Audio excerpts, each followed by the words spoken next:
A new report on retiring in different countries around the world gave the U.S. just a C+.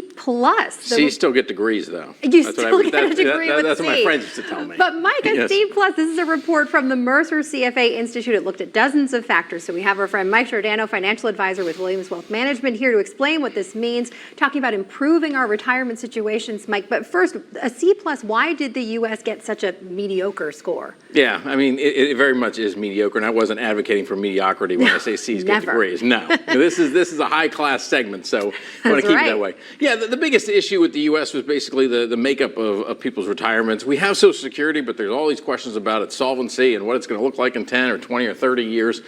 Pensions have kind of gone away, so the bulk of the responsibility on retirement is on our shoulders for saving and investing.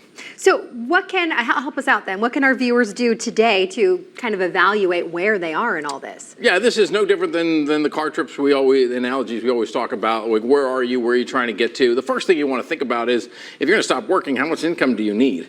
So is that $6,000 a month, $7,000 a month? You kind of want to have that number. Then you want to look at what are all those buckets that are more consistent. So like Social Security, or if you're fortunate to still have a pension.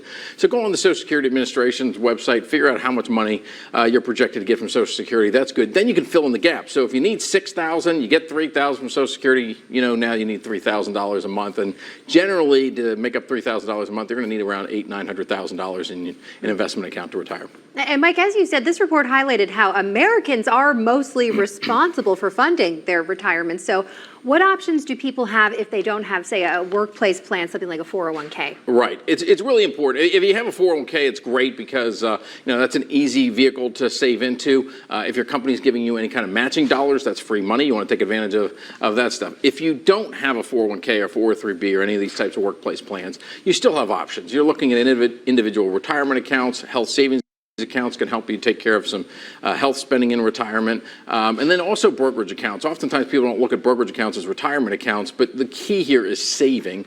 There might be more efficient vehicles to do it, but at the end of the day, if you're not saving money, then it doesn't really matter how efficient you are at where you're putting the money. It's not going to matter. And with brokerage accounts, you can invest the money just the same way as you're investing it in other accounts. You say one struggle for many people is just navigating the ups and downs of investing. So what advice can you share? Yeah. That's why it's so difficult. Retirement planning is that if you're trying to take on this burden yourself and you're watching the accounts go up and down, it can be demotivating, it can be frustrating, it can be alarming, and it can cause a whole bunch of stress. And so some things you can do is, number one, you want to diversify your investments. So if you're somebody that goes, hey, I want those high flying growth stocks, that's great, but they're really, really volatile. So maybe you dial back, you buy some more solid companies that have more stable dividends that they're going to pay you. You add bonds in your portfolio. Cash is even something that's good to have as part of your portfolio, and even now it's making you some money. So there's a lot of different ways there. If you're really, really risk adverse, maybe you take a portion of your money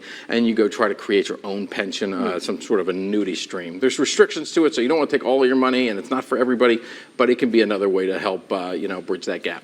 Great advice there, as always. Absolutely. We're going to go for the good grades. We're going to go for good grades. By the way, you look like a Steelers fan today. I know your husband's not going to like that. No, he would but not. You do like a Steelers fan. How dare you? Today. Andy's going to be texting you right now. He probably will, yes. Mike Giordano, financial advisor with Williams Wealth Management. Thank you so much. We'll see you next week, and we'll be right back.